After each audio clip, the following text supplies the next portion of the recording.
ऐसे था जी, जो कलकत्ता में इंसिडेंट हुआ जो कि बहुत ही गलत हुआ है। उसके बाद हमने अपनी फैसिलिटीज़ में जो सिक्योरिटी थी उसको असेस किया है, क्योंकि हमारे काफ़ी स्टाफ फीमेल है और ऑड आवर्स पे भी काम करता है। तो उसमें जब हमने असेसमेंट किया है, कुछ चीज़ें जो थी पहले ही हमारे पास ठीक थी। हमारे पास सीसीटीवी कवरेज काफ़ी थी, सिक्योरिटी गार्ड्स भी हैं, और कुछ हमने ये ध्यान दिया कि कुछ ऐसे एरियाज़ कैंपस के होते हैं जहाँ लाइटिंग प्रॉपर नहीं होती, या कोई हाई रिस्क एरिया होता है जहाँ कोई आता जाता नहीं रात को, तो उसको आइडेंटिफाई किया है। जो गवर्नमेंट ऑफ इंडिया की इंस्ट्रक्शंस हैं उसके हिसाब से एक तो हमने कमेटी बनानी थी इसके लिए, वो हमने गठित कर दी। दूसरा, हमने अपना सारा जो फैसिलिटी है उसको असेस कराया है कि कहाँ हमें सीसीटीवी ज़्यादा करने की ज़रूरत है, कहाँ हमारे को लाइटिंग ज़्यादा करने की ज़रूरत है।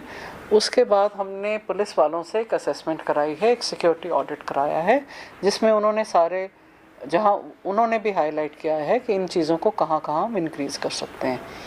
दूसरा, हमने ये किया है कि अपने रेजिडेंट डॉक्टर्स के साथ मीटिंग की है, उनसे उनके कोई सुझाव हैं या उनको प्रॉब्लम्स हैं उसको भी कंसिडरेशन में लेके अगर कोई ऐसी चीज़ें हैं उनको अब तक क्लियर कर दिया गया है। मेजर एक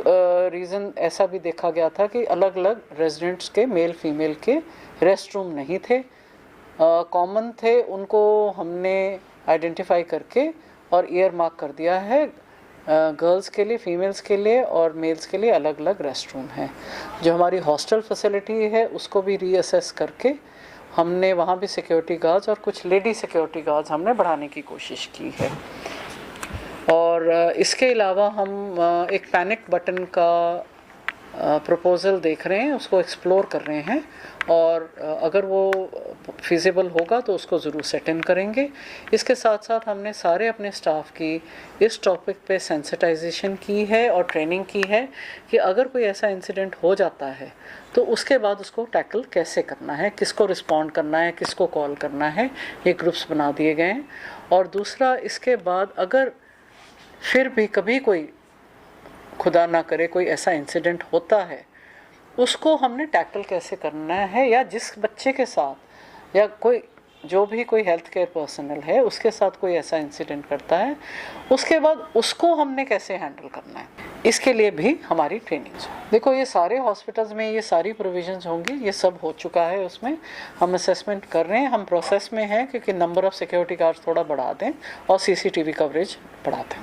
रात को देखिए, जनरली हमने उनको ये कहा है कोई दूर से आता है तो रात यहीं रुकें, कैंपस पे रुकें, और जो